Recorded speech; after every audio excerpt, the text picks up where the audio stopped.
Por que que o regime da comunhão parcial de bens é o pior regime para um casal escolher?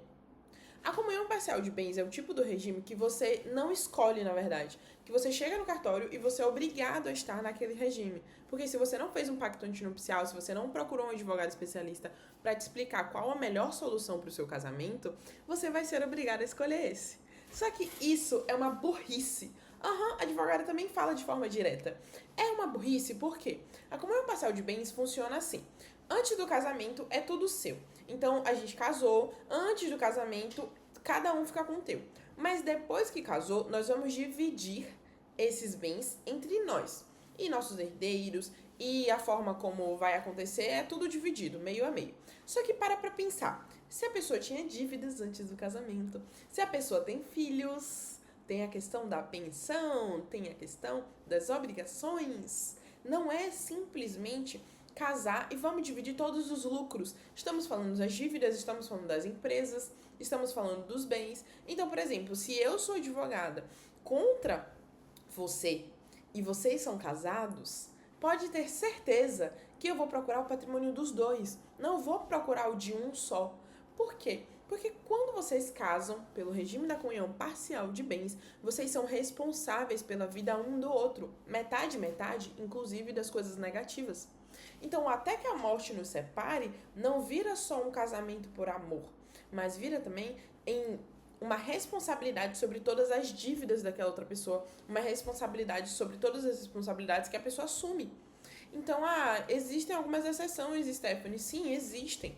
Mas é ideal que você procure um advogado especialista para você entender quais são essas exceções, se elas se aplicam ao seu caso, se é benéfico para o casal ou se não é benéfico para o casal. Porque aqui a gente não está falando de amor, aqui a gente está falando de organização financeira, organização patrimonial. Vocês precisam se preocupar com os filhos de vocês. Quem eu mais vejo não casar sobre a comunhão parcial de bens, e eu acho uma das melhores decisões, é quem já tem filho.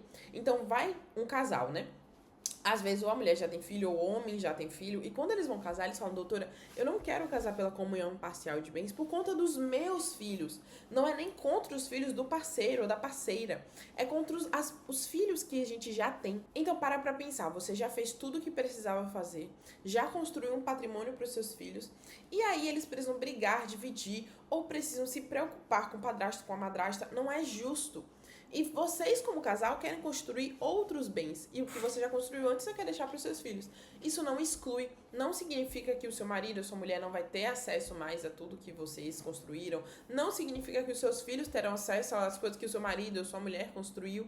Então, assim, vocês precisam planejar a família de vocês. E por isso, o regime da comunhão parcial de bens pode ser o pior regime para alguns brasileiros.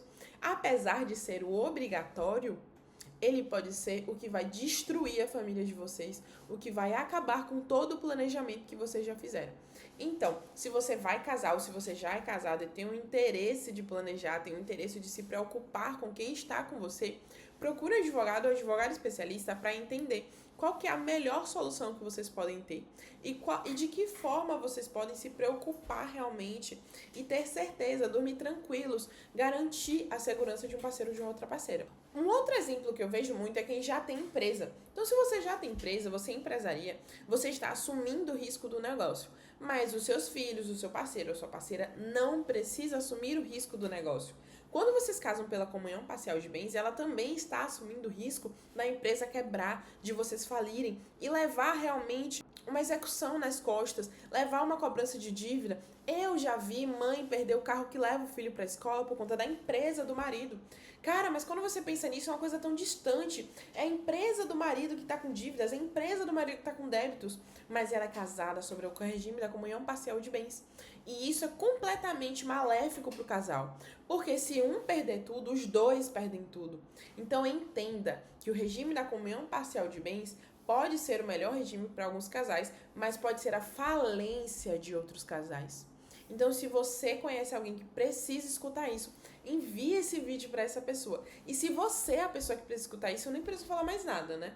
Comenta aqui, procura a minha equipe, conversa com alguém que possa te orientar sobre quais são as melhores decisões. Vocês, como casal, não tem que ter medo de falar sobre isso, não tem que ter medo de falar sobre dinheiro. Eu sou Stephanie Lopes, advogada que protege o que mais importa para você, família e patrimônio. Já ativa o sininho, segue a gente aqui no canal para receber mais novidades sobre Já ativa o sininho, segue a gente aqui no canal para receber mais novidades e entender muito mais sobre esse mundo do casamento que vai muito além do amor. No dia a dia, a gente sabe que é importante planejamento financeiro e patrimonial.